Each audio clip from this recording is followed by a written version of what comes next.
guys, how's it going? So, today I have a very special video for you. Now it's not going to be a drawing related video, but it's something pretty cool. We're going to do a unboxing video. There we go. Wow, okay, it takes up the whole frame. Damn.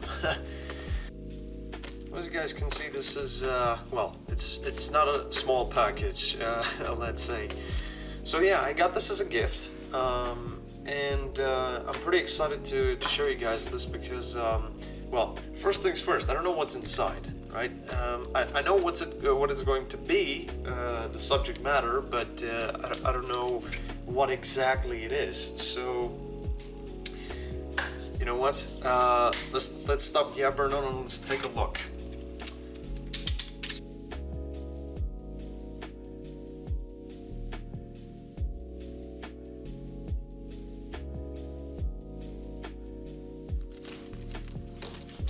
Wait a second. Oh yeah. Yes. Oh boy, this is great.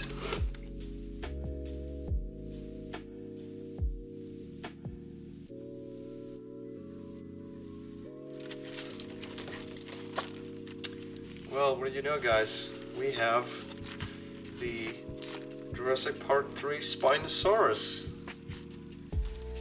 And I can definitely tell that from this artwork, this is referenced from Mark Crash McCreary's concept artwork. I think it is. I think the pose corresponds exactly to it. So yeah, this is pretty cool. Very nice leaflet. I like it. Well, let's get to the main attraction, shall we?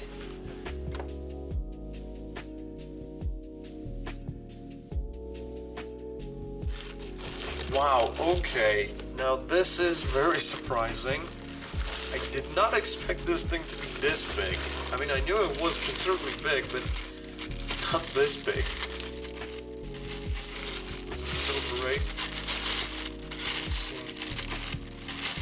Alright, you know what? Wait, just a second. Let's get this out as well. This is its base. Okay, hopefully this didn't warp in any way. Yeah, I don't think it did, because there's something drilled in here so that it stands. Alright, let's get the box out of the way and let's take a closer look. Alrighty, let's see then. Oh, wow. Yeah, this looks absolutely fantastic, I have to say.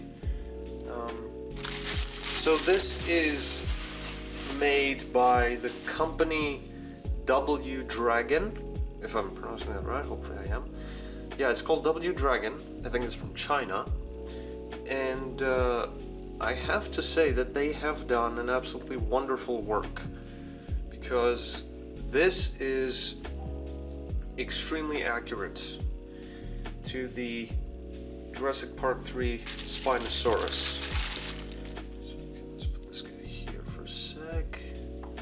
Carefully.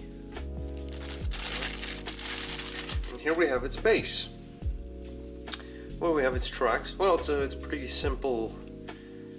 It's a pretty simple base, but as you can see, here we have smaller tracks, which is interesting.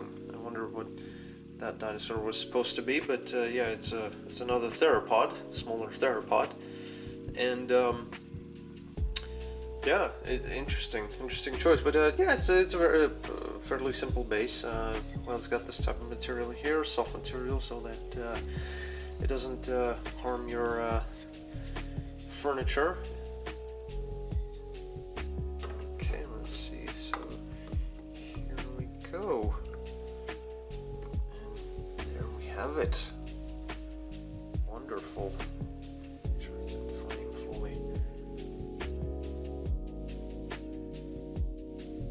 And there we have it, the Jurassic Park 3 Spinosaurus aegypticus in its full glory.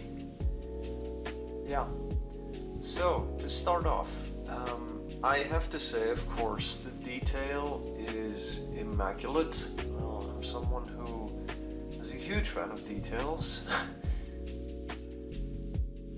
First thing that I'd like to say is that this was something that was on the top of my wish list, and I'm extremely chuffed to have it now in my collection, which I'll be showcasing to you guys very soon, so stay tuned for that.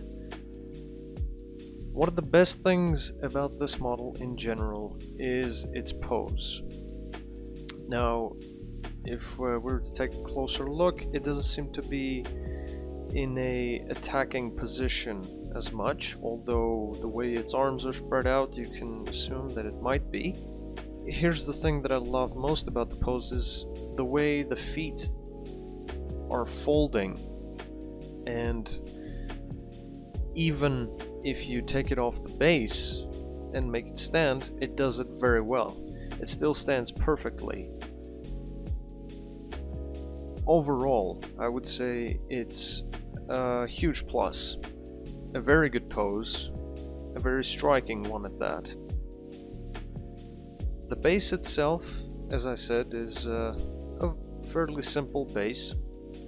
It doesn't seem to have anything else besides just being a rocky sort of texture, although we have something else here, which are smaller theropod feet, which is an interesting choice for the base, although you don't have anything else to put there in place of those footprints, but it still looks fairly nice.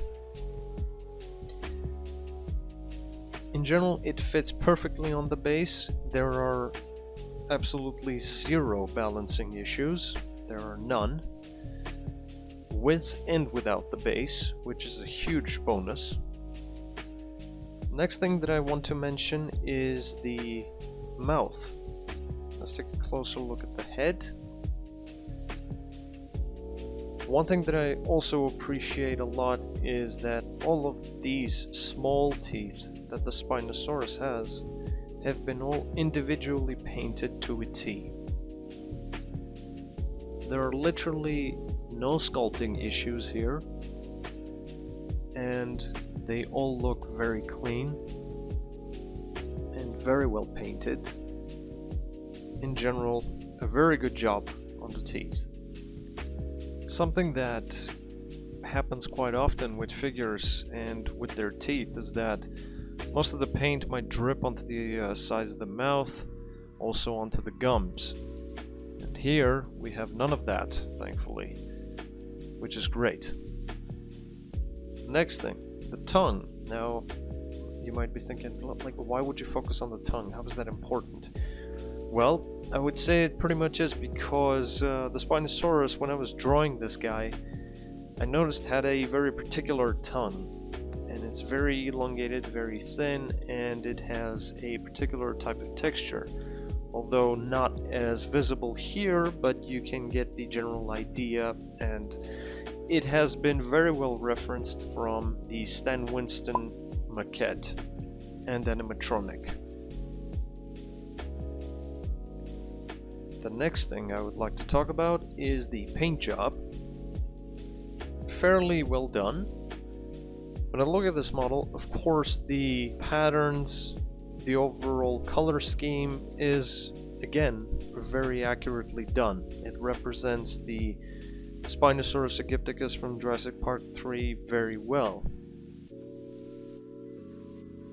The paint job in itself isn't bad overall, but it could definitely use more prominent details, a bit more saturation, and more variations. On the head, on the spine, of course.